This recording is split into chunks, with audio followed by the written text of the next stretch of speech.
right, so we'll get started on the next panel. This panel will discuss international discovery and arbitration.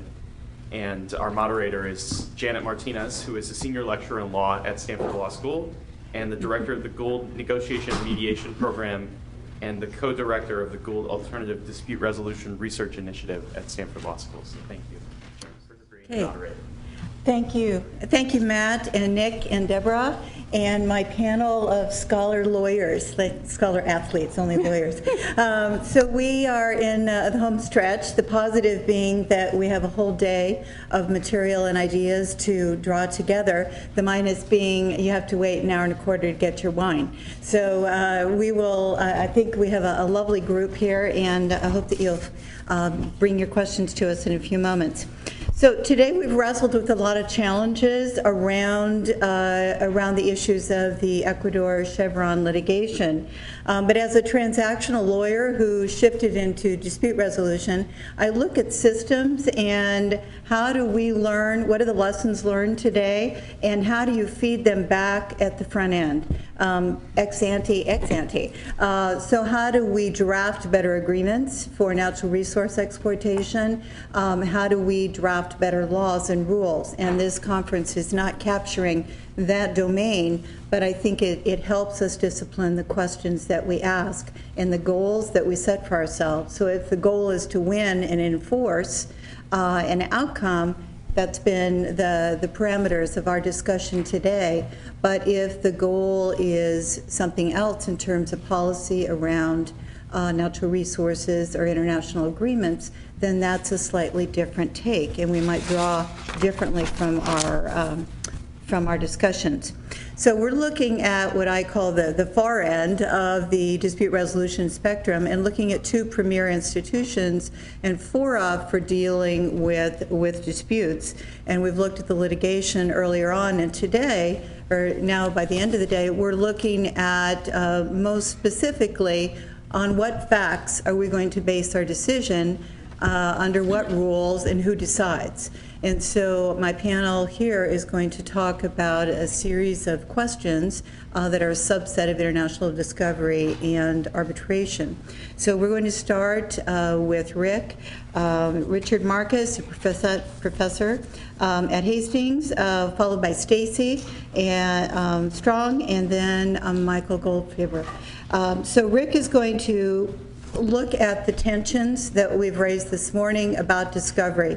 It's been raised in passing, and as you see on the board, he's picking up on Boutros item number 6. So we'll link into the concepts at a higher level.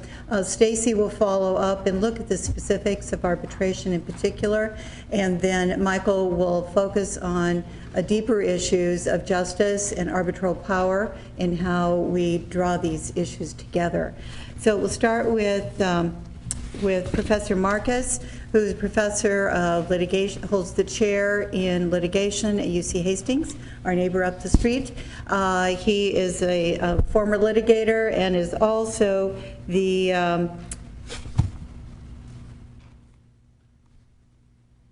I beg your pardon. He is also the head assistant reporter of the U.S. Judicial Conference of Advisory Committee on Civil Rules. So with deep experience in teaching credentials in the civil procedure arena, we invite Rick to lead us down the road into discovery. Well, I'll try to lead you down the road. I don't think I'll lead you out of the woods. I want to describe the woods in which I find myself. I'll abbreviate what were too long to begin with, that probably are somewhere available to you if you want to look at them, written comments, partly because a lot has happened today that sheds light on the things I wanted to talk to, partly because I recognize you are the hardcore who is here with us now, and even more because we resolved in our little get-together over lunch that if anything else, the main thing we had to do was move fast and stop early if possible. So this morning, what we learned, and I'm going to circle back around onto the topic I wanted to talk to, invoking things that happened this morning. This morning we learned things that caused me to begin to think I should retitle my remarks Through the Looking Glass. I've spent the last 16 plus years hearing time and time again, loudly, repeatedly from American lawyers about American discovery, and it's pretty clear that the message from the two sides of the aisle was uniform most of the time. And the message from the plaintiff side of the aisle was, we absolutely positively have to have discovery. Without American discovery, plaintiffs' lawyers don't have a chance. And the message from the defense side of the aisle was, American discovery is crazy, it's only in America, the rest of the world thinks we're nuts, and it's hobbling American commerce, industry. Something must be done to change that dramatically. Well, this morning it sort of seemed like the plaintiff side said, we got mountains of evidence in Ecuador. We didn't have discovery, maybe a little bit back before the case was thrown out of the U.S. courts, but not very much. The plaintiff side said, American discovery? Who needs you? Mr. Boutros, one of his messages was point 6 up here. Plaintiff's lawyer beware.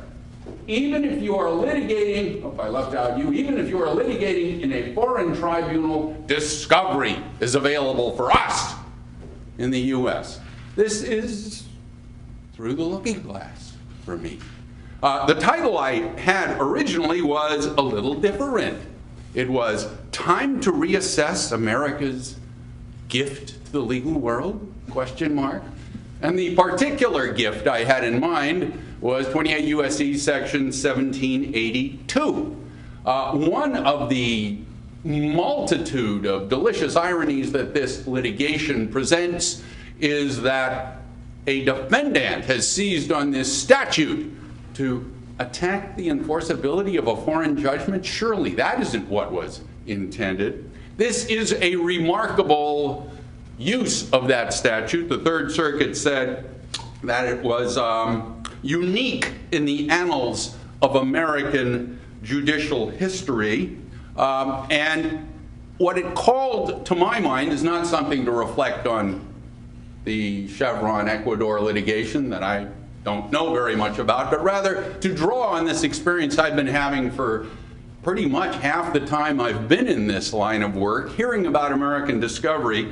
The common theme here should be clear by now, and that is that American discovery is only in America and the rest of the world doesn't do anything like that, and the rest of the world thinks we're nuts.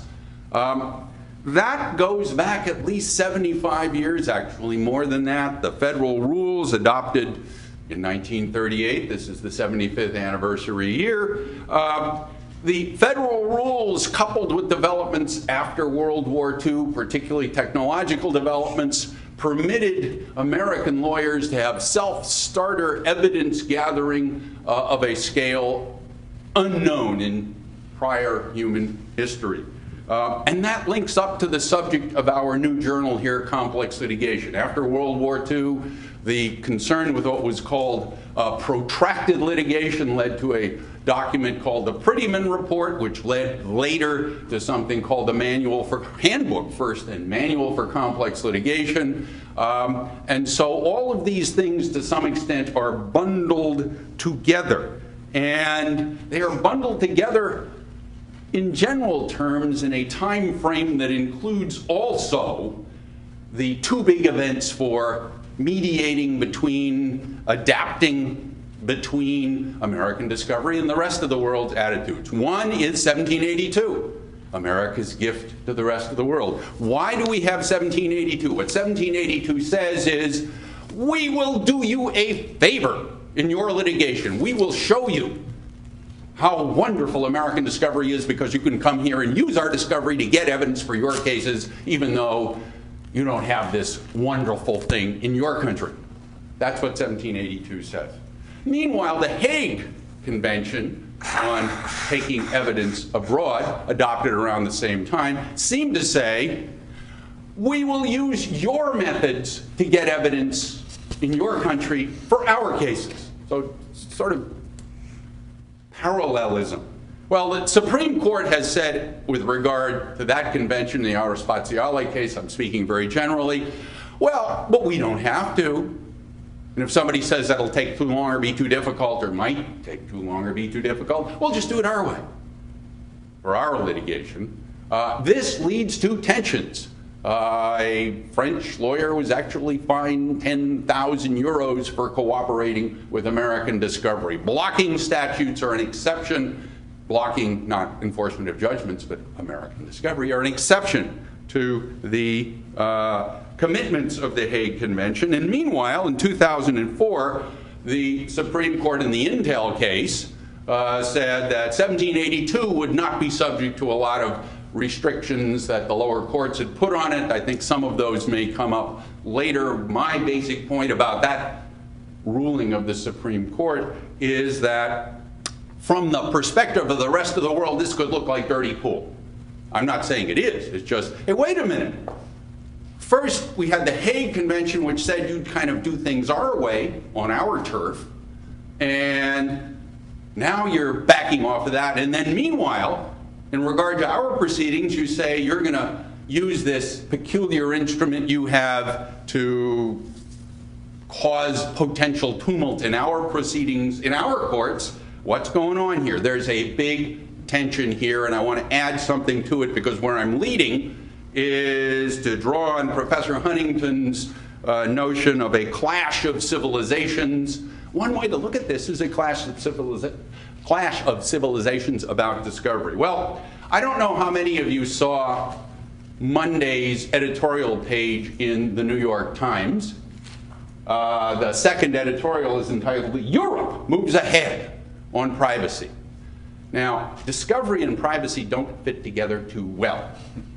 And that's an abiding and growing tension between U.S. discovery and even preservation, something that's been a big deal, which will preoccupy both sides of the Atlantic for a while. My point is that we could be moving towards a confrontation and we could be moving towards a course change. I'm not, winding up quickly, going to try to predict which way we will go. I note that there are forces in this country that favor a course change. For example, in December 2011, there was a full-dress hearing in the House of Representatives before the Judiciary Committee entitled "The Costs and Burdens of Civil Discovery." Well, they don't mean French discovery, they mean American discovery. So I think what we have to take into account as we look at this, looking to Marty Reddish's presentation this morning, is private enforcement, what it's usually called, what capitalistic socialism is another way of looking at it. Entrepreneurial lawyering is not necessarily something to which we are averse. It is something we empower with discovery. And so we have to put that into the mix. But the question is, should we have a clash of civilizations or should we have an accommodation moving closer together? Well, Professor Kellerman, in his book Eurolegalism, published a couple of years ago, forecast that Europe, at least the EU, would move more towards private enforcement. Maybe we can begin to move together. In the US, if we do move a bit towards the rest of the world, I suggest to you we will have a hyperbolic reaction, and one time when that might begin to happen, not that this is necessarily moving towards the rest of the world, is mid-August this year, there may well be changes to the federal discovery rules which give us a chance to think about whether we could have a little change of course in this country. I don't have a lesson to draw from the Chevron case. I also don't have a forecast on where the good ship Discovery may be going, but I do think that this case illustrates the peculiar upside-down views that may increasingly affect the handling of this big deal topic. Thank you.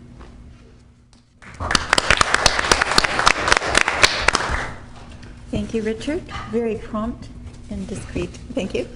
We'd like to welcome Professor Strong, who comes from University of Missouri Law. She former lawyer with Baker & McKenzie, an arbitrator and a scholar in a lot of these issues. And we're very pleased to have you talk to us through the arbitration specifics. Thank you.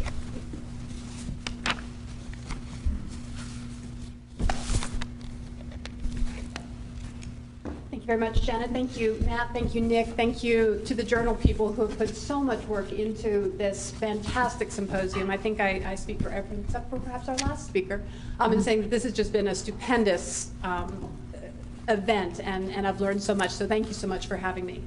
I'm going to be speaking about 1782, and the unofficial title of my talk is, Has Chevron Ecuador Polluted the Jurisprudence on 28 U.S.C. 1784, because the only time we can even attempt to be funny as lawyers is in our little titles there.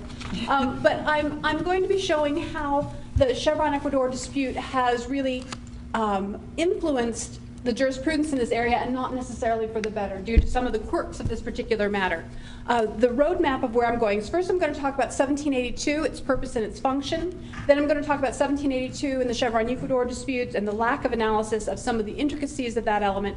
And then I'm going to wrap up with how things should develop in my own special little world, which doesn't actually bear any resemblance necessarily to reality, but I do my best. So, to start with, I thought I would read a bit of 1782. It's very similar to what my colleague Professor Marcus said, but I'll use the words of the statute.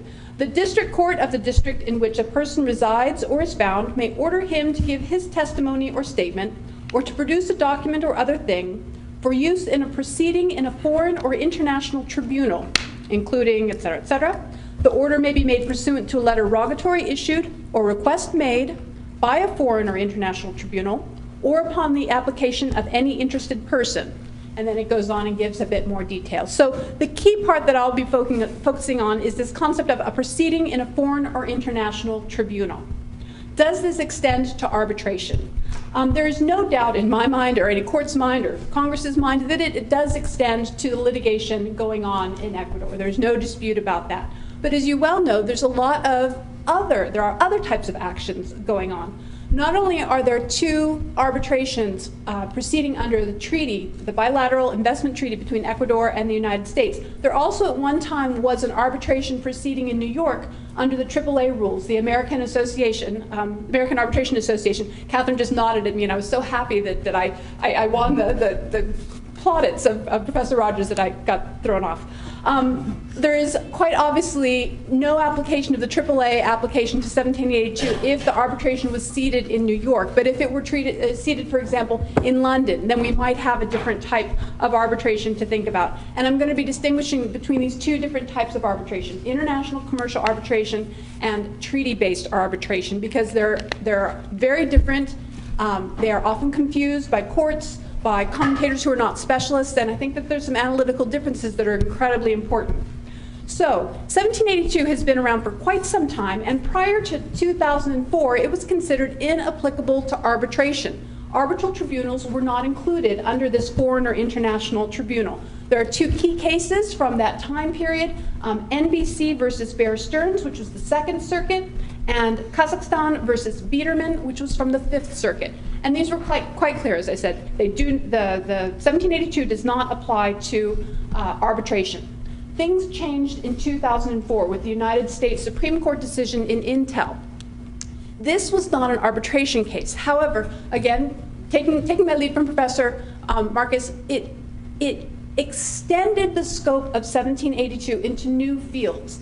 The type of proceeding at issue was a European Commission investigatory action that eventually might have ended up in front of the European Court of Justice, but at this point it was just an investigative action. So it wasn't really kind of a tribunal, but it could have. But the key point was that it was the last opportunity for evidence to be brought in front of this body that would eventually be adjudicated upward, shall we say.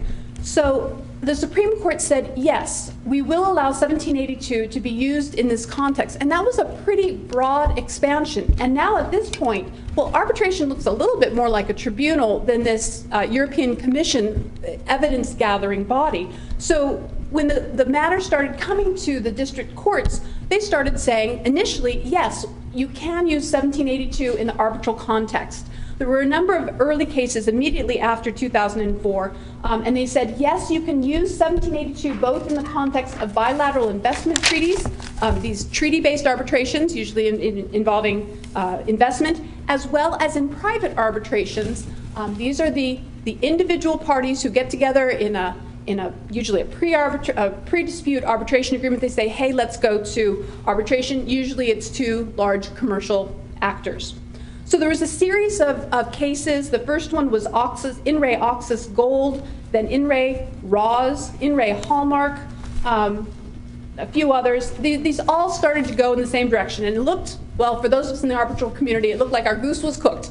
1782 was going to apply. But then, in 2008, we had, the joy of a potential circuit split. La Comisión Ejecutiva Hidroeléctrica del Río, can't read my own writing, Lampa, said no. It came out of district court in the Fifth Circuit. I can't remember which district court it was, but it relied on that Biederman analysis pre-Intel and said Intel did not change the kind of analysis that we should be looking at with respect to arbitration. And then there were a series of decisions that said, no, arbitration, this is not what was meant by 1782. There's a series of cases, In Re Norfolk South, In Re I always try to say Caratube, because I look at everything and I try to pronounce it with a Spanish accent, of course, with great apologies to Manuel, but it could be Caratube. I just don't know. Pardon me? That's how I call it. Caratube? Fantastic. So the funny part is when I try to say like French and German words with a Spanish accent, it doesn't go well. So basically what we have now is a complete mismatch. There's a number of cases, they're split, but there's not a huge, there's probably 10, 15, maybe 20 cases.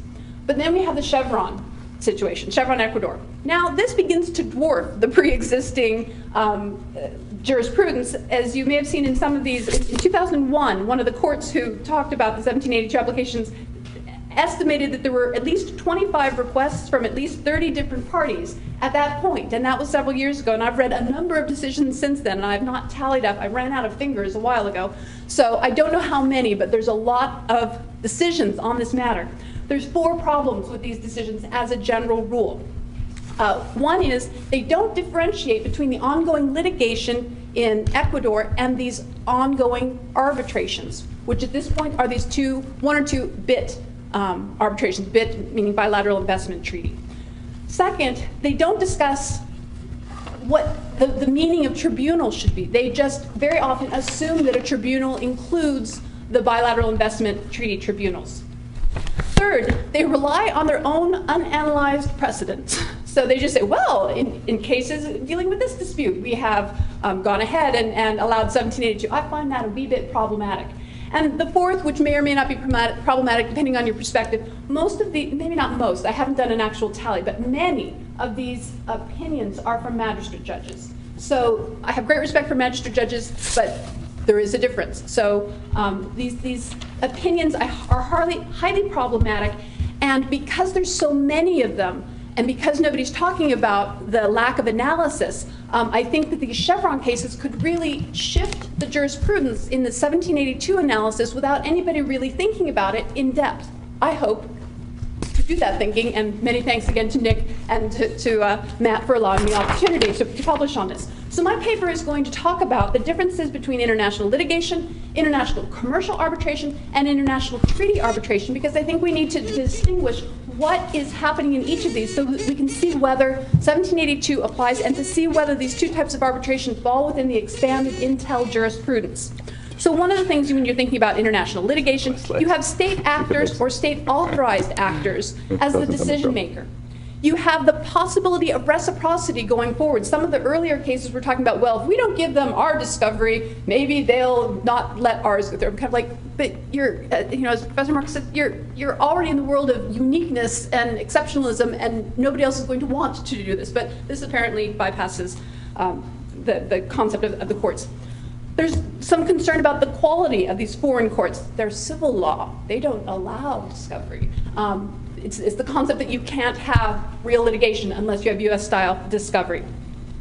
There's also concerns, Some of these are tribunals, like the International Criminal Court or the International Court of Justice. These are just different bodies. We don't quite know what's going on. There's issues about precedents being set. Even in a civil law jurisdiction, there is some precedential value to an opinion. It's different perhaps than in the common law, but it still has value. And in my thought, there's also these issues about, do you have a choice to be in this particular venue, and that's going to affect the arbitral context. A couple definitional issues. International commercial arbitration is between private parties. This is where private parties decide by contract to have their dispute resolved by usually 1 to 3 decision makers.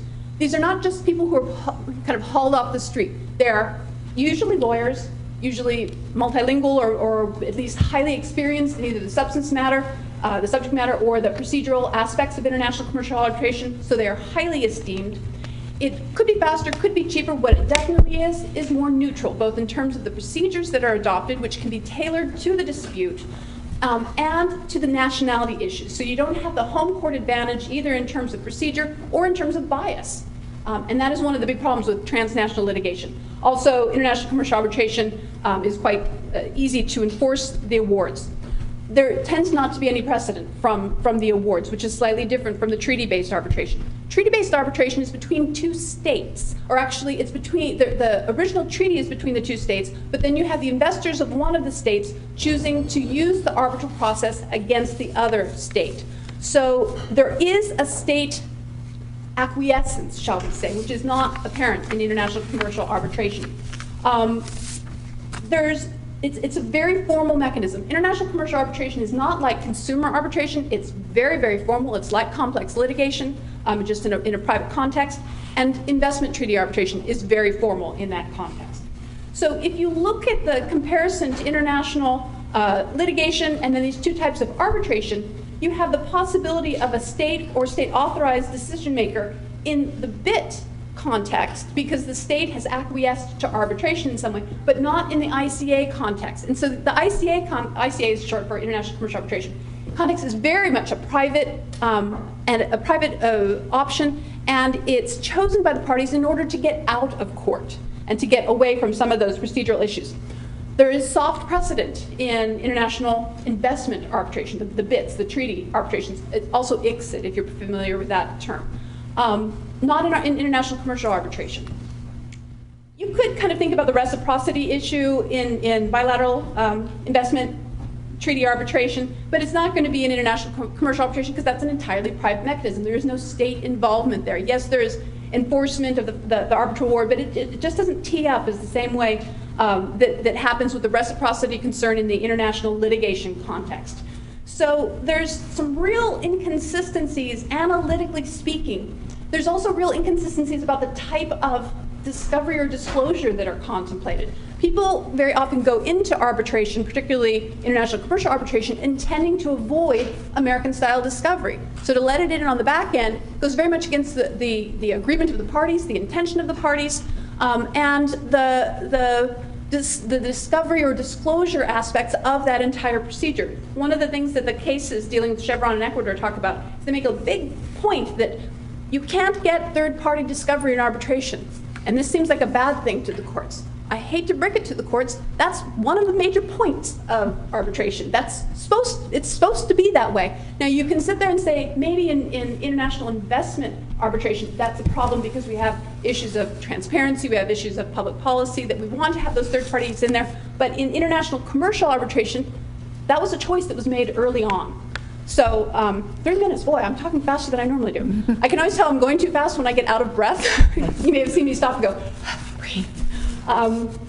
So I am actually almost at the end here. I think that the courts need to have more analysis of this issue. There are a few cases from right around the beginning of the Chevron dispute. There were a few cases that really discuss these distinctions quite well, either in the bilateral investment treaty context or in the international commercial arbitration context. There are a couple of recent cases that have just been handed down in the NAFTA context. Those are In re Mesa, I believe it is. I have it written down somewhere, and I can give it to you if you're looking for it. But Mesa Power. Pardon me? Mesa Power. Yes, absolutely. Well done, you. You must report on these things. Probably saw it from your article. Tucker T-Bone Pickens' lawyer. But essentially, I think that we need to be thinking about what 1782 is meant to do, and it's a real double-edged sword. You know, I used to litigate, and I won't say which side I mostly litigated for, but the reality is that that 1782 actually can be used more against U.S. parties than it can be used by U.S. parties. We've seen certainly in Chevron U.S. parties using it to great effect. But the reality is it's only for discovery of people and documents in the United States. So really, do we want to be opening this particular door? So hopefully, with the paper that I'll be writing for your fine journal, I will be answering that question. But for the moment, even I, at my fast rate of speed, have nothing more to add. Thank you again.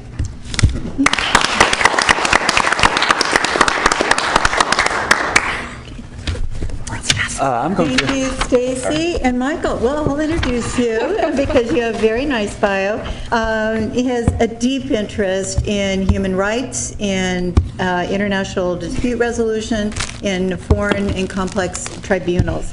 He's taught in human rights litigation. He's written a book on the people's history of the European Court of Human Rights. And his position now seems to be a perfect fit for you, where he is the senior international correspondent and the global lawyer columnist for the American Lawyer. So we're very pleased to welcome Michael Goldhaber. Thank you. Thanks so much. Thank you. Well, let me start with two clarifications before I give my remarks. First, I thought this conference was stupendous, as well as all the presentations. And please don't mistake my passion and lack of sleep and modulation for anything but admiration and respect.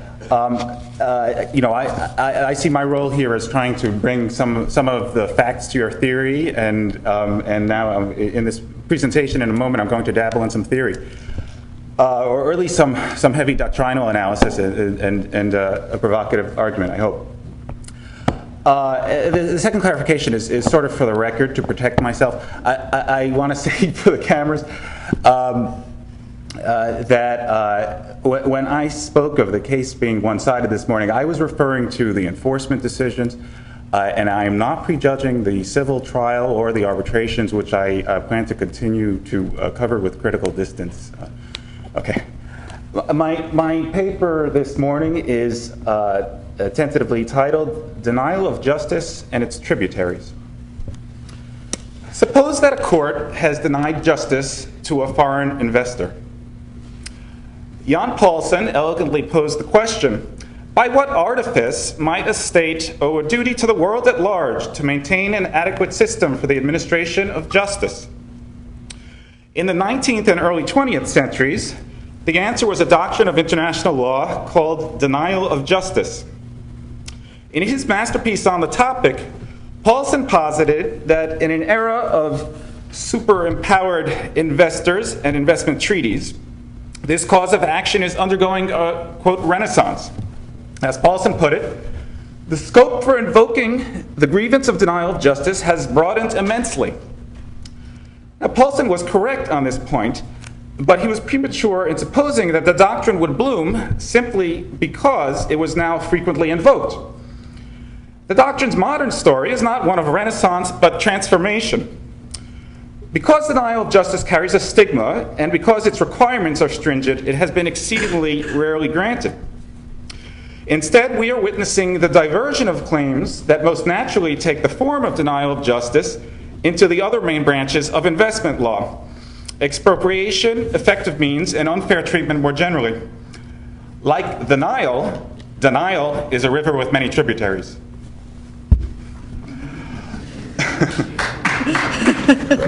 I expected hisses. We're a tiny bit slow, but go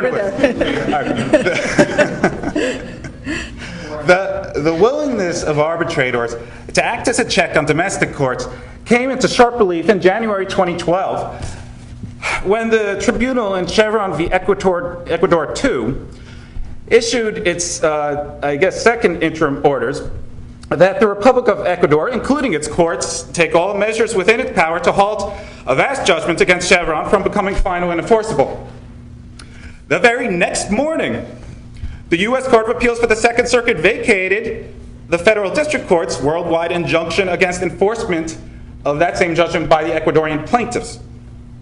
The Second Circuit nominally grounded its ruling in a reading of the New York's Recognition of Judgments Act, but Chevron's counsel was slapped down when he suggested at the end of oral argument, as Bert and I saw, that he might seek the injunction under a different statute, like RICO. The opinion sweepingly suggested that a global and preemptive anti-enforcement injunction by, quote, disappointed litigants in foreign cases would be, quote, radical, end quote, unprecedented, ungrounded in statute, and potentially offensive to comity. Chevron could only conclude, I presume, that for an investor who is being denied justice, arbitration is the only way to preempt a domestic court ruling. Oh, I lost it. I will bracket the political questions until the end. But as a legal matter, there was nothing new about the interim measures won by Chevron. At least 12 earlier investment panels issued interim orders suspending or preempting domestic court proceedings, and 4 of those concerned Ecuador, and I think 2 involved Chevron's arbitral counsel, King Spalding. International law is binding on all of a nation's instrumentalities, and the judiciary is an arm of the state. Technically, these orders are directed not at the courts of Ecuador, but at the Republic of Ecuador, which signed the investment treaty. After Ecuador's, I was unable to print this at the office at the hotel.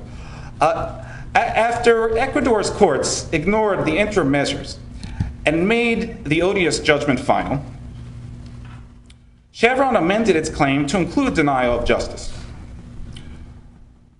and not merely effective means, which I will explain later.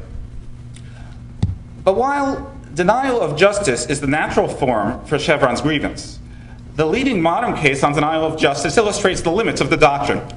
I'm speaking of the NAFTA case, Lowen versus US, from 2004.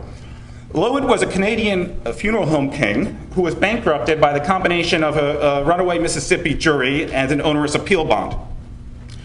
After he sued the US under NAFTA, the arbitrators condemned Mississippi and agreed, in the mother of all arbitration dicta, that a denial of justice had occurred. But the panel refused to restore justice on a cramped reading of the requirement that the claimant exhaust domestic remedies. The arbitrators came about as close as adjudicators ever come to confessing political motives when they noted that undue domestic intervention might imperil, quote, the viability of NAFTA itself. Now, the floodgates have hardly opened in the 9 years since Lowen or the 8 years since Paulson's masterpiece book. In their memorials, which is ARB speak for briefs, Chevron cites only one modern award, ARB speak for judgment, to support its claim of denial of justice, namely the Petrobart versus Kyrgyz Republic case. But in fact, my close reading shows that the panel studiously avoided specifying which aspect of the Energy Charter Treaty had been violated. In my initial research, and I may be corrected on this before publication, I have found only one modern investment arbitration award that specifically finds a denial of justice, and it's an unusual case. In Pay Casado versus Chile, the panel ruled that Chile, I hope this is a good statement of fact, had denied justice to a newspaper owner for delaying his claims of persecution by Pinochet. Of course, Pinochet's impunity in Chile also justified the world's first assertion of universal jurisdiction. One could argue that Pinochet has done more for international law than anyone since Grotius, but one could also argue that the breakthroughs he inspired are isolated. In retrospect, I would say that Lowen did not open the floodgates, but rather dammed the river. Now, where did the waters flow? First, to expropriation. In Saipem v. Bangladesh, about 3 years ago, the claimant had to claim expropriation because it was the only cause of action allowed by the governing treaty between Italy and Bangladesh. In the underlying case, the Italian investor Saipem had a pipeline contract dispute with the state oil company Petrobangla in commercial arbitration. Saipem won its ICC contract arbitration, and then for no apparent reason, Bangladeshi courts revoked the authority of the ICC arbitration while it was pending, and later declared the ICC award a nullity after that award issued. Second order dispute, Saipem brings a treaty arbitration against the country Bangladesh. In that treaty arbitration, The key interpretive move was for the arbitrator to declare that the ICC award was itself an investment, rather than drawing some metaphysical distinction between the award and the previous foreign investment project. And that has become the majority rule with one significant authority of the contrary, GEA versus Ukraine. It followed that Bangladeshi courts had expropriated an investment when they stripped Saipem of its ICC award. To find an expropriation in this context had the same effect as finding denial of justice, but without an exhaustion requirement. Big breakthrough for investor-side lawyers. The Saipem panel insisted it was not acting as a supranational appellate body, but in substance, it overruled the Bangladeshi courts.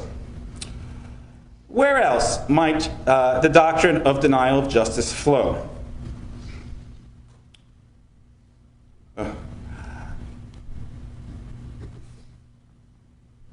To the effective means clause. This is a less common clause in investment treaties which guarantees an investor an effective means to assert claims and enforce rights. As it happens, the leading case here is the first Chevron versus Ecuador arbitration, which I'll call Chevron Ecuador 1. Actually, the first investment arbitration, not counting the AAA commercial arbitration back in the day. In this skirmish, Chevron won about $100 million from Ecuador for its delay in adjudicating some very old, ancient disputes over diverted oil revenues in the early days of this project. As a journalist, I naively thought that Chevron was focused on winning money to gain settlement leverage in the main dispute. But mainly, it was about making useful law. Chevron v. Ecuador 1, along with last year's White Industries versus India, established that a state may be liable under the effective means clause on investment treaties if its courts are too slow. Again, the effect was the same as ruling under denial of justice, but without an exhaustion requirement and under a standard lower than either denial of justice or the customary international law standard of effective means. If anything, Chevron v. Ecuador 1 looked even more like a supranational appeal than Saipem, because unlike Saipem, where the panel could simply reinstate the contract award, the tribunal in Chevron Ecuador 1 needed to decide what was owed in the delayed court cases. That meant going in and deciding Ecuadorian law de novo. Chevron v. Ecuador 2 is more likely to be decided under effective means than under denial of justice. However, the panel's choice to first rule on Chevron's contract claims likely signals that it plans to rule on even less controversial grounds. Finally, the denial of justice doctrine has flowed underground. Like Petrobart versus Kyrgyz Republic, the case of ATA versus Jordan effectively overruled a domestic court without clarifying exactly what treaty clause it relied upon. While rejecting the claim for denial of justice, ATA found that the Jordanian court's retroactive extinguishment of a contractual arbitration clause violated the letter and spirit of the investment treaty. ATA is most noteworthy for being the first investment award to terminate a judicial proceeding in its final award as opposed to in an interim award. The panel reasoned simply that under the Chorzo Factory standard of international law, the only way to restore the status quo ante was to halt the domestic action. Although such a remedy may find precedent in the Iran Claims Tribunal and the ICJ, those are standing tribunals. ATA's innovation was not trumpeted by the arbitrators, and it may have escaped all notice if not for the eagle eye of that indispensable chronicler of investor arbitration, Luke Eric Peterson. Of course, investor attorneys were quick to pick up on the development. It should come as no surprise that Chevron cited ATA as an example of more radical action in its brief justifying the interim measures to the Inter-American Commission. In sum, denial of justice has not flourished as predicted by Jan Paulsen, but neither has it disappeared. What shall we call this new amorphous doctrine into which it has transformed? My friends in the arbitration community won't be pleased, and they'll try to dissuade me before I publish, and I'll listen. But I would tentatively call it arbitral review of judicial proceedings.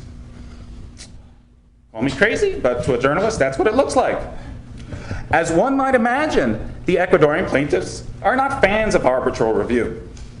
Their objections are best laid out by Donziger and Aaron Mark Page in a provocative human rights brief article with the provocative title, Rainforest Chernobyl Revisited. Perhaps influenced by Donziger's experience as a journalist in the Reagan era as a young man, the article denounces investment arbitration as a Star Wars-style shield against human rights claims.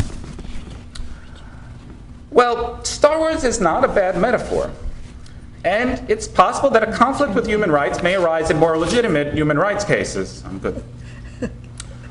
But more commonly, investor arbitration serves as a shield rather against state courts favoring local parties in commercial disputes, whether in commercial arbitration or in domestic litigation.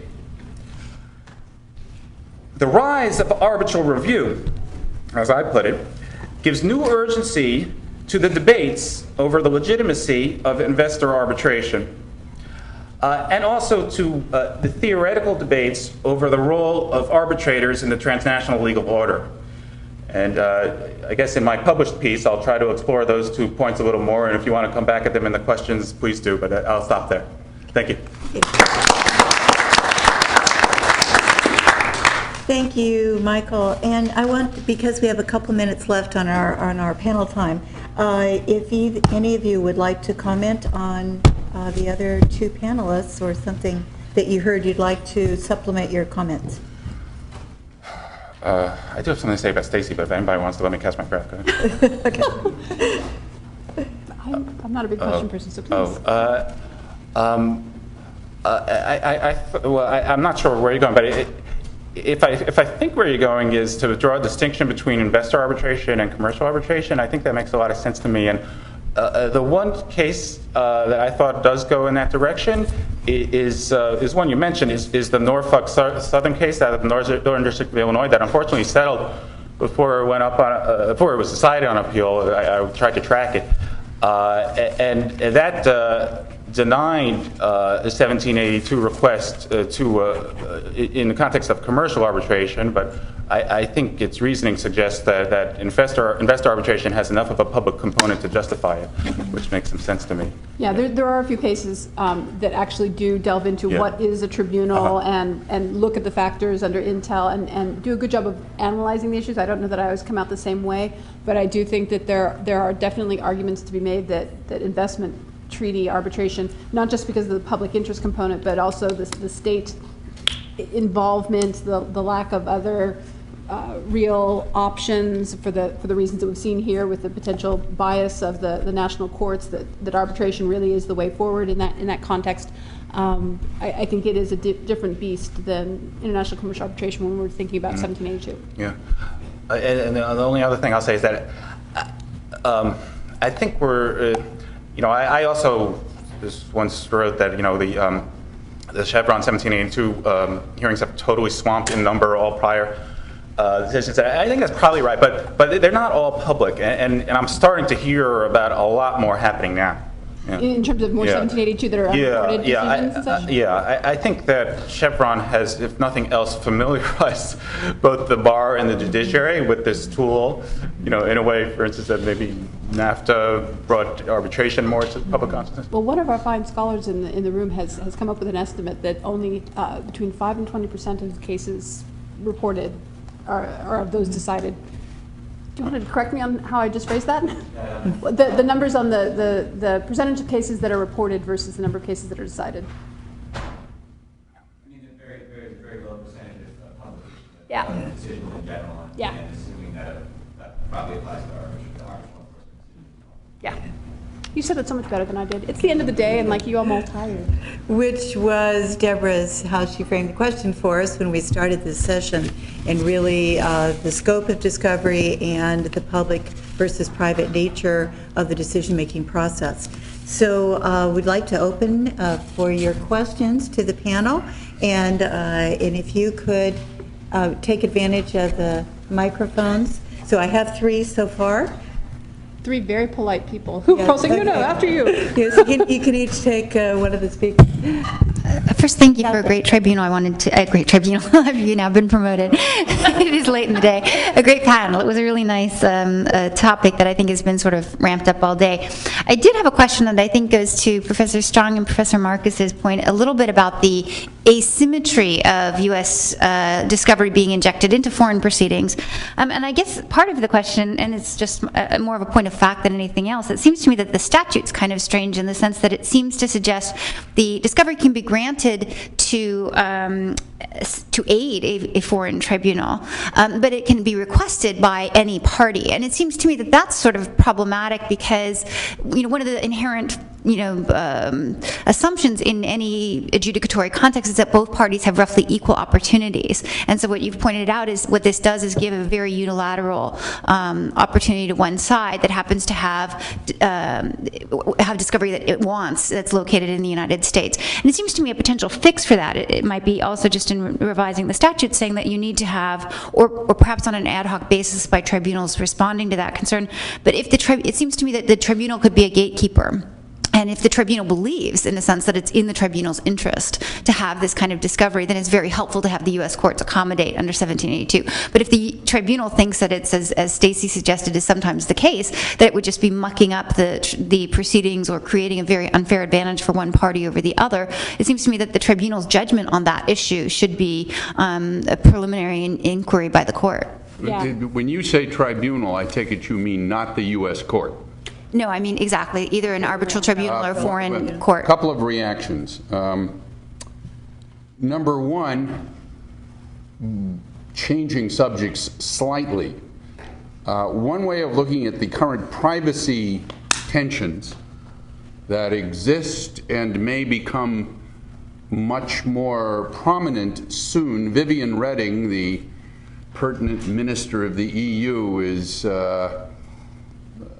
either at least unveiling new regulations and maybe unleashing enforcement activities that may put a number of companies with headquarters near here in a difficult predicament on how they will simultaneously comply not only with U.S. discovery but other things they want to do, call them Facebook, and privacy right to be forgotten ideas. The problems you're talking about, might prompt perhaps a U.S. court to think that the statute does not command it to allow U.S. discovery, and it could perhaps, like a forum non-decision, conditioning what you are asking me for on something from you, say, well, I'll condition that on your willingness to provide some information delivery to the other side. And I think besides that, what strikes me is something I am not certain about, but I'll mention an upcoming development that could bear on it. This is a proceeding that's kind of peculiar. It's not exactly a subpoena, but it's sort of like a subpoena. And the amendments to the subpoena rule, which are before the Supreme Court and I would expect will certainly come out and go into effect on December 1st of this year, mean that the federal rule will no longer permit compelled compliance at the place where the subpoena is served. New Rule 45C on place of compliance, I think, will mean that litigants, people who aren't resident in the U.S. can blow it off, and that might have an effect on whether there's a little more bilateral treatment. Maybe it's only the U.S. litigants who are subject to this, and other people who happen to be caught here can say, I'm not stuck anymore. The bilateral feature of that discovery possibility is something little explored but worth attending to. One of the things that's interesting about this is that it doesn't mention party, it mentions interested person, which very often is assumed to be one of the parties to the litigation or the arbitration in the other forum, but doesn't have to be, and there's a few cases that are starting to parse through that, but it's mostly been litigants who have brought the cases. There's an interesting article for those of you who like to talk to sister journals or see articles in your sister journal. The Stanford Journal of International Law from 2011 had a wonderful article by Kenneth Beale and a couple of his colleagues at WilmerHale, so you know they know what they're talking about. And he proposes precisely what you said, which is if it's going to be used in arbitration, let it be through the gatekeeper of the arbitral tribunal. However, the case law in the United States has developed that following Intel, the U.S. court decides whether to give it, whether the arbitral tribunal or the other tribunal wants it or not.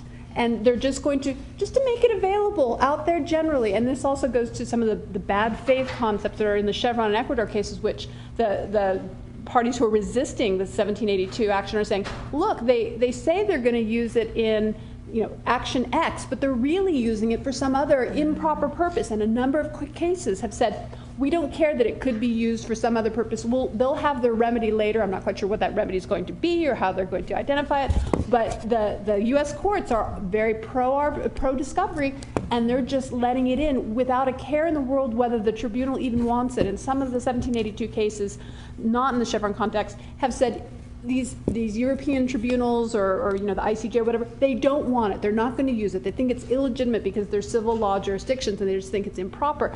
And the U.S. courts don't get it because they're not used to that way of thinking about discovery. So that's a really good proposal, and I think Kenneth Beale and his colleagues would be. Can I defend Intel a bit on that specific score? Lower courts before Intel had said you must make a discoverability determination before you rule on the 1782 request.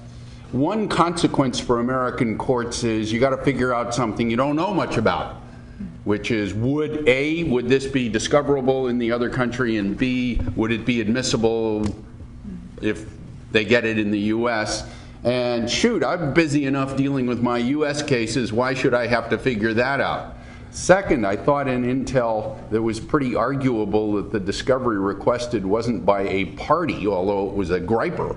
It's a formal governmental type entity investigation that's going on, putting aside whether that's a tribunal. So Intel definitely opened a lot of doors, but it isn't necessarily true that it was wrong to do that. I could jump in, picking up on the last two remarks. One thing on arbitrators playing a gatekeeper role, Gary Bourne actually took that position in his treatise, which is often taken as weighty authority itself, and it's consistent with the IBA rules. Second point, with respect to Rick's comment, David Rivkin, who actually helped to formulate those IBA rules, told me in the same interview that he thinks that, if it bubbles up again, he thinks that Intel v. AMD can be restricted, and he would argue that, the broadest language is in, a footnote that he's confident was inserted by a clerk who didn't really think about it. Those poor clerks, they get blamed with everything. Yeah. Oh, our heart goes out to them. Manuel. Just wanted to make a comment about regarding Richard Marcus's presentation. You mentioned that your original title was America's Gift to the Legal World or something like that, which is interesting because I do think that it's a very generous statute. I think on the other hand, it might be a very dangerous statute because it puts American litigants at a disadvantage, at a great disadvantage. A foreign interested party that has thinking or only has to persuade the American court that the foreign proceeding is within reasonable contemplation. I think that's a language that courts have used. That means that you don't necessarily have to file, you don't necessarily have to be one of the named parties to the dispute. You might want it for some other reason altogether. And I wonder whether there are cases, I keep quizzing lawyers that come to my class to kind of confess whether they're using this like that. I suspect that some do. To that end, 1782 is really a gift to the legal world. However, and this is what I really wanted to say, as a matter of policy, in many countries, it's not only not seen as a legal gift, but it's also seen as a bad thing. And I'm not talking about Ecuador or the countries that the U.S. doesn't like to compare itself with. I'm talking about France, the UK, Australia, and Germany. And if we were to put those 4 countries, and these are all the 4 most salient examples, and along that spectrum, you could see that France imposes not only has made a reservation to Article 23 of the Hague Convention on taking of evidence. It's really the key provision here. If you look at the history of Article 23 of the Hague Convention on the taking of evidence, it was precisely included because of the resistance to American-style discovery. And it really addresses, it doesn't talk about the US, but it talks about common law jurisdictions, because the UK or England and Wales were included there. So France imposes has a blocking statute, number 1, and imposes criminal sanctions on French litigants or anybody who resides in France who would cooperate with any foreign authority with respect to anything. The historical reason for that is because in the aftermath of World War II, France tried to help all the shipping companies that had been the target of all these antitrust cases, American antitrust cases. So the French government wanted to protect its people and let them recover. There was a commercial reason behind that. Germany won't take it, period. Germany has put a blanket reservation to Article 23. The UK will allow it. The UK also put a reservation to Article 23, but a qualified reservation, meaning that it has to be defined what type of document do you want. So that's along the lines of what civil law tradition countries allow. If you tell me what document, who has it, and what do you need it for, I'm going to let you use it. It's also consistent with what they allow domestically. That's the domestic standard. You have to say Right. exactly what the document is. Right. So here the irony is that the birthplace of discovery, or disclosure as England and Wales likes to call it, is imposing all these restrictions on foreign discovery. And then Australia, the last example, which is perhaps the most generous one of the 4, will allow it, if I recall correctly, will allow discovery generally, but it will give the federal attorney general the power to restrict what type of documents or things can be given to foreign authorities. So the interesting thing, and just to close, we could see it as a gift. Litigants see it as a gift. Some litigants see it as a gift. I think American litigants overseas should see it as it's a bad thing. But then countries don't necessarily see it as a gift. They see it as a really bad thing. They don't like it. Well, first off, that was a joke.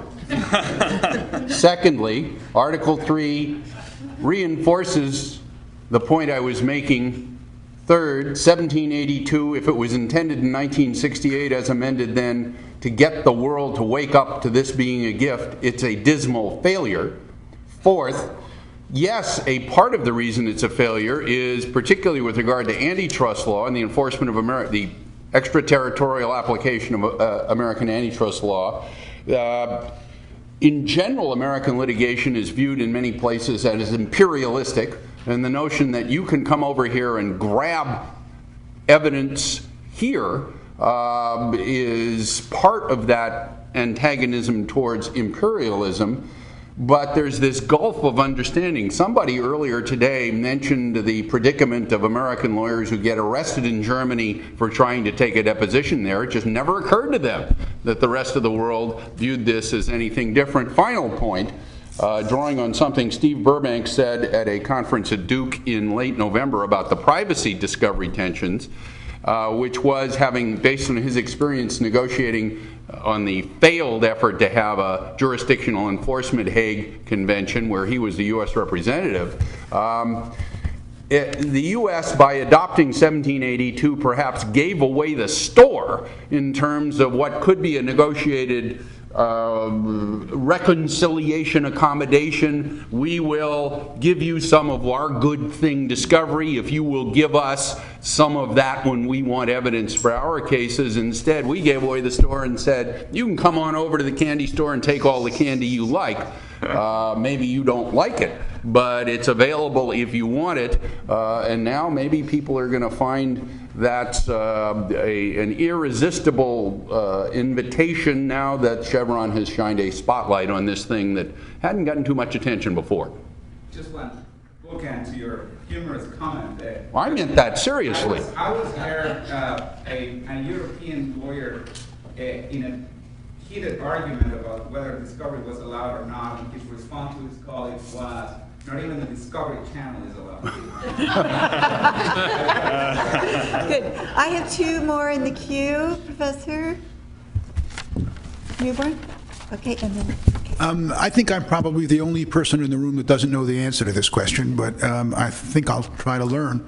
I was struck by the parallel. In domestic litigation in the United States, we see the federal arbitration statute and arbitration arising under the federal arbitration statute as a great threat to aggregate litigation. It becomes a way to avoid aggregate litigation out of California, and the Supreme Court made that clear. And as the description of the arbitral panels in the international context was arising, of which I know nothing, it struck me that this is a remarkable parallel, that this is a parallel in which corporate interests are able, in some sense, to trump the ability of courts to be able to be a level playing field for people of extraordinarily disparate power.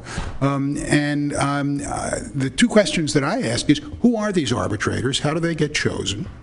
I mean, do they have any public legitimacy? In other words, is there any reason why we, as consumers of law, should wish to trust a group of people like this with the kind of power to overturn appropriately constituted judicial tribunals? And secondly, how do they enforce their norms? And third, is there no concern for an institution that purports to be protecting basic due process fairness rights that they operate in the absence of the plaintiffs, that they're not present in the room when these decisions are made? I'll jump into this one. As for the status of the FAA regarding classes and class arbitration, see this space. I have a book coming out within the next few months. I will be happy to let everybody in the room know, and that's from Oxford, class, mass, and collective arbitration. And there's certainly developments here in the United States are interesting. There's 2 cases pending in front of the Supreme Court now, but large-scale arbitration is seen in a number of other jurisdictions as well as in the investment context. There was recently a case with 60,000 Italian claimants, and it is a very interesting concept because there are some very important public interests at stake. You asked, who are these arbitrators? And I love reading the articles about the arbitration mafia and who are these people? These are, as Catherine and the ethics panel were saying, these are incredibly ethical people who are incredibly well suited to the disputes that they are. You can dispute it in a minute. No, I'm not disputing it. Okay, they're incredibly well suited to these disputes because they have been practicing in the area of international law for a very long time. So they have received the, I don't want to say the respect of their peers, but their expertise is in these areas typically higher than your general judge that you're going to get in most jurisdictions, with the possible exception of the commercial court in England, because the commercial court in England specializes in complex commercial matters. Come to a federal district court, you're not going to get, and I litigated all over this country as well as in Britain, you're not going to get people who understand the Hague Conventions. You're not going to get people who necessarily have the time to deal with these complex international matters with foreign law. They're going to quite often default to their own national law, and that's not just in the United States. That's in other jurisdictions as well. They really do default to their own national law. And to have international predictability, consistency, and to foster international commerce, international commercial arbitration has become the preferred dispute resolution mechanism, not to hide these transactions from the public, but because it is the best commercial matter. This is somewhat different from the international investment realm, which is where the treaty-based arbitration has developed in order to get away from the biases of national courts. Some of the arbitral tribunals are the same people who operate in the commercial realm. They are, it is a more public institution. There is a lot of critique from internal observers about how to make it more transparent, how to make sure that there is no democratic deficit. The concept of having amicus briefs from interested observers have all gone to increase the legitimacy of the international investment context, international commercial arbitration has received a level of legitimacy that other public international kind of dispute resolution can only aspire to.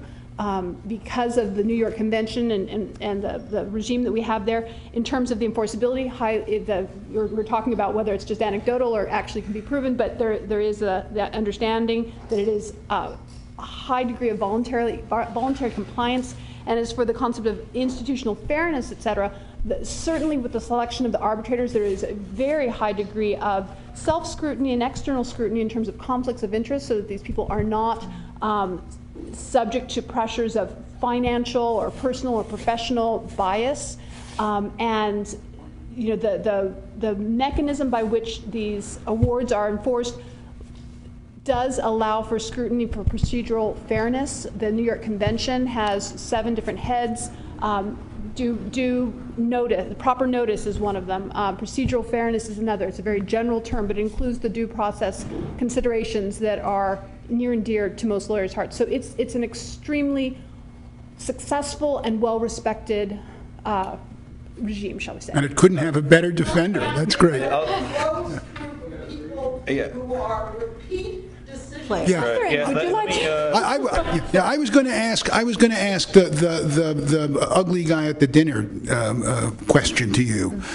Is there a list of them? Are they all white? Are they all men? Are there women? Is this a group with? All right. Catherine is an expert in this. Because my experience, my experience has been that being a great judge does not depend exclusively on the competence, the technical competence to do this. I'm convinced that arbitral panels are brilliantly competent, that these people are brilliantly competent, but they are exercising power with social consequences that transcend the particular world that they know well. And I'm just wondering whether we can bet the future on privately selected judges from a small cultural elite to make decisions about whether Ecuador's courts are worthy of being listened to. And I must say, I'm very troubled by that kind of concept. Thank you. A minute, and then I'd like to catch a very patient question. Oh, go ahead, Michael. Really quick. Can you think in a minute? Can I have a fast talking 5 minutes? You can have a minute. Oh. Okay. It's hard. I want to amplify the first point, but qualified fight against the second point. First, to amplify Bert's tension, is the same law firm, White & Case, that won the no class action decision in Stolt-Nielsen under the FAA that happened to serve business interests, also won the yes class action under yes mass action under under international arbitration in Abaclat, the 60,000 Italian claimants. The Italian claimants in the bondholder litigation, in the Argentine bondholder. Okay, they say, look, interpreting different instruments, but interesting. Both serving business interests, completely inconsistent. Look, there are a lot of technical basic answers. First of all, look, they're generally, as in most arbitrations, each party selects an arbitrator. Sometimes then they select the chair. Sometimes it's selected by the institution. It's often ICSID, which is an arm of the World Bank. Maybe that's problematic. Very often it's ad hoc under the UNCITRAL rules. Sometimes, in addition, it's under the auspices of the Permanent Court of Arbitration, which means a lot less than it sounds like it means. How do they enforce their norms? It's mainly through the threat of losing future foreign investment. I think there are a lot of institutional problems. Most grievously, that arbitrators and arbitral counsel are often one and the same person in different cases, and they're ruling on a very limited number of issues. I think the best work on the subject, critically, is by Gus Van Harden. I agree they have great expertise. I had a last point. One more thought. All right. I lost it, so go ahead. when it comes back. Yeah, thank okay. All right, Professor Waycott. Yeah, chance to continue. I was really struck by your description of this as arbitral review of domestic court proceedings, and it just, I feel like Professor Newbern, I'm not sure I understand the field well enough to know if there's just an obvious answer to this, but in the international commercial arbitration setting, the New York Convention has these exceptions to enforcement which enable domestic courts to monitor the international commercial arbitration system. When you have an investor state tribunal reviewing a proceeding of a domestic court, maybe this is why you use that term, it just flips it in completely the other direction, where domestic courts aren't monitoring the arbitral tribunal is monitoring the domestic court. What do we do with that? Are people in the field starting to think about how to monitor the tribunals and how to ensure some sort of review process equivalent to that which international commercial arbitration ward gets in the domestic courts if the investor state system starts taking on this role of reviewing domestic court judgments? I'm not sure if I articulated that. No, you articulated it very Okay. well. I have to admit that I don't know investment treaty, the realm of investor treaty awards well enough to know whether this is the first time that type of anti-suit injunction or anti-enforcement injunction has ever been issued by an arbitral tribunal. It seems very strange to me, but I'm kind of anti-suit and anti-arbitration injunctions. I think they're problematic, particularly when issued from an arbitral tribunal. So I'm not willing to go out and defend that particular action because I think it's problematic for the reasons that we all can think about. But when you have arbitral tribunals in the investment context, some of them are subject to the second look doctrine because they will be enforced under the New York Convention. Those would be the ICSID additional facility, and some of the other types of arbitral rules. Many of them, the ones that are under ICSID or some of the bits, are only subject to their own internal mechanisms, and I think it's Article 53 or 54. Yeah, they do have a similar type of standards and such, but it's not under the New York Convention. But Catherine, do you know if this is the only time or that such an injunction has been issued? No, I named 12. Look at my footnotes. I was looking at the notes, the thing I didn't see. No, we look in the forthcoming. Which I'm relying on somebody else to collect it. There's an article by Rodrigo Gil naming 12 ICSID decisions, granting them through 2009, and a great many others rejecting them. Were they permanent or just? These were all interim measures, but in practice they may have been permanent. And there was.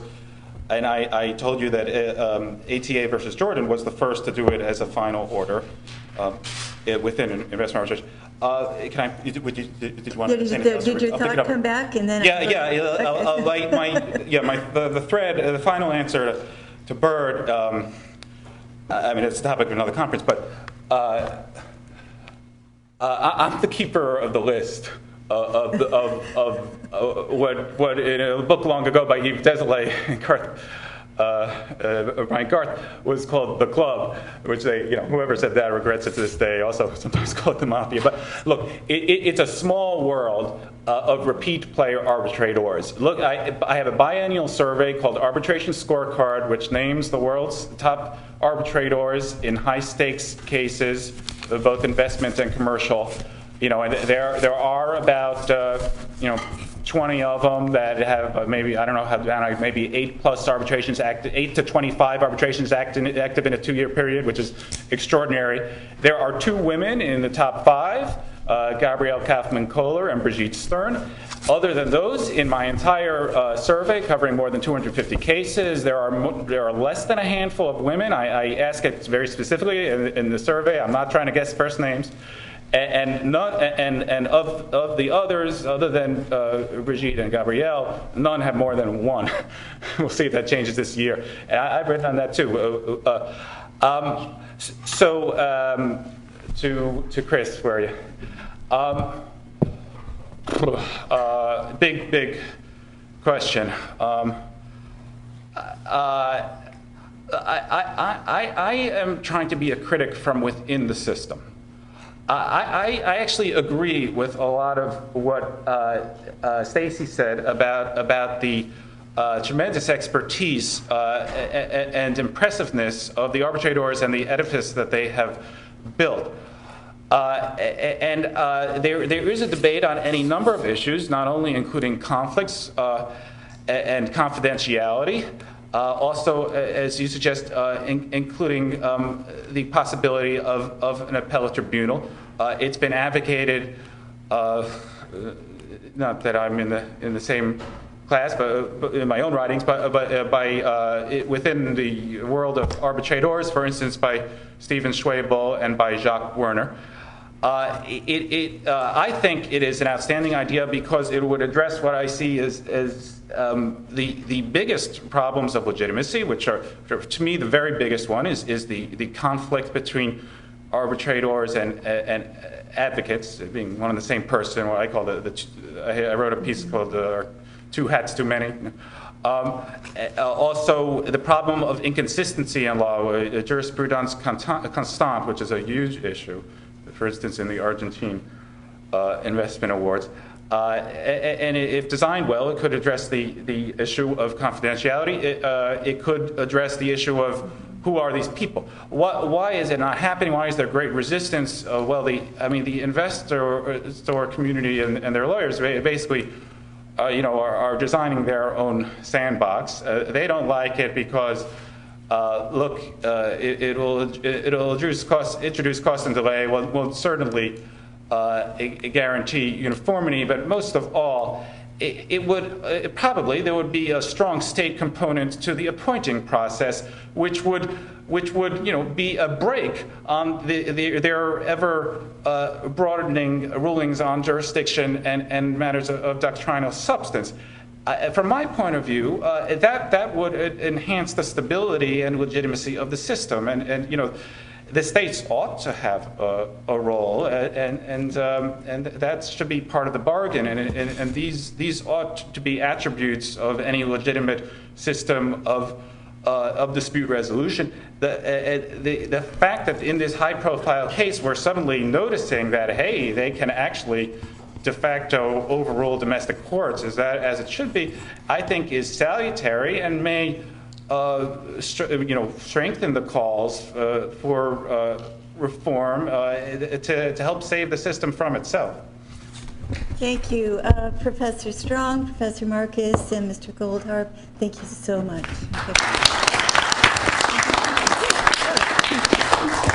You know too much about this. So I promise I won't speak more than a moment, but I do have some people that we need to thank before we all retire for some wine and cheese and snacks. So first, I'd really like to thank Anuja Thate, who I think, oh, there she is. And she wasn't able to be here all day, but she had to go to a hearing in Sacramento, much more important than all of us just batting around ideas. But so she made such a tremendous contribution to the conference, and all of you who have come here know the logistical role that she played in helping make this possible. And then I also want to thank Deborah Hensler, who had a tremendous role in helping organize all the proceedings and helping organize the morning. And then all of our moderators, Janet Martinez, Jenny Martinez, Professor Newborn, who's still here, and also Professor Engstrom. Thank you all so much. And of course, all the speakers and the members of the journal. So thank you all very much for coming. And just outside, we have some wine and cheese for you all.